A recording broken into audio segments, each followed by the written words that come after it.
My name is Mavish.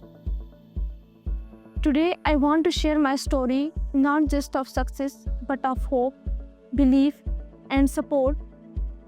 I lost my father at a very young age. Life suddenly became uncertain and difficult.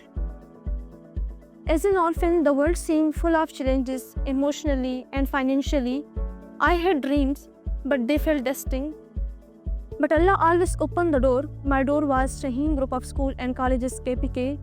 When I was admitted here, I was not just given a seat in a classroom, I was given a family, a purpose, and above all of a chance. Today, with the blessing of Allah, effort of my mentors, and my own detection, I have topped the base cohort annual examination 2025, and I am honored to share that I have been personally called by the director and BSP Islamabad in recognition of my achievement. To every student out there, especially those going through hardship, I want to say, never give up.